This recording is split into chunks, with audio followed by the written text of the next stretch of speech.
Hello everyone. In today's class, we're going to see some real chest x-rays and we're going to learn how to interpret or how do we make a diagnosis from these chest x-rays. I have taken few very commonly encountered chest x-rays which you usually see in our day-to-day clinical practice. So let's begin with the first chest x-ray. In the first chest x-ray, we can see that there is homogeneous opacity involving the left middle and lower lung field. I'm talking about this area. Okay, in this area we do not see any lung tissue. Lung tissue will look like this translucent areas. That means lung tissue looks like black shadows. So in this area we do not see any black shadow, rather than there is a complete homogeneous opacity. If we look at the upper border of the opacity, we can see that the upper border is slightly curved towards the axilla. Okay, it is slightly ascending towards the axilla. It is not completely horizontal. And you should also look at the position of the trachea. If you look at the position of the trachea, you can see that the trachea is slightly pushed towards the right side.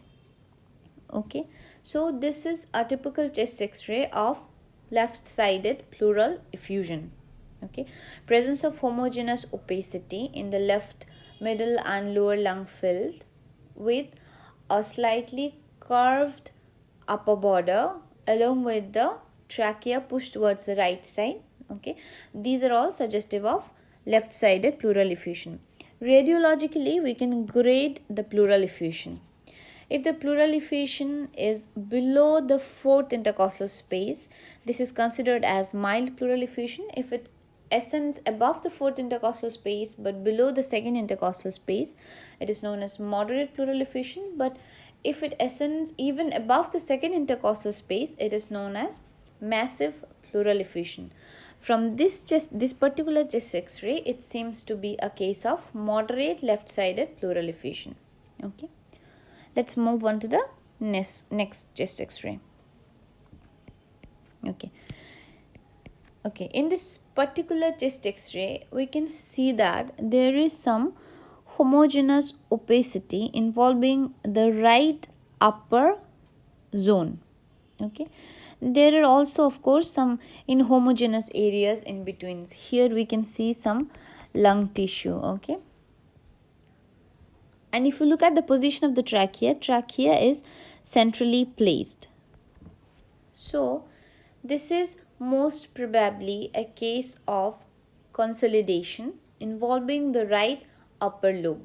Okay, so we can say that this is probably, this is most probably a case of right-sided pneumonia involving the right upper lobe. Okay, as we have already discussed previously that in cases of consolidation or in cases of mass, the trachea will be centrally placed, means trachea will be normally placed. Okay, let's move on to the next chest x-ray. In this chest x-ray, we can see that there is some opacities involving the right middle and lower zone. Okay, and there is also some fibrotic strands. Okay, some strands involving the left middle, around middle part of the left lung field. So we can and also look at the trachea. The trachea is centrally placed. Okay, the trachea is in normal position.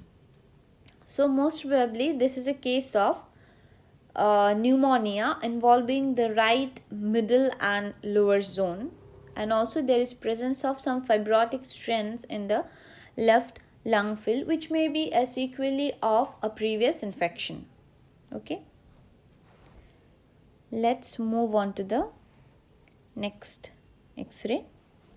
Okay, this is a very nice x-ray. In this chest x-ray, we can see that there is some homogeneous opacity involving the lower part of the left lung field. I am talking about this opacity. Okay, involving the lower part of the left lung field. And if you look at the upper border of the opacity, you can see that the upper border is completely horizontal, unlike what we have seen in case of pleural effusion, where the upper border is slightly curved towards the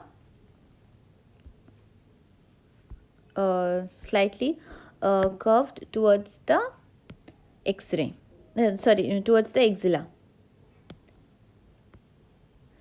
And above, in this particular chest X-ray, above the horizontal border, you can see the translucency has increased, and there is no bronchovascular markings. Okay, unlike the right lung field, where we can see the bronchovascular markings very nicely. Okay, also look at the position of the trachea. Okay, you can see that the trachea is quite pushed towards the right side. Okay, so this is a typical chest X-ray of left-sided hydropneumothorax.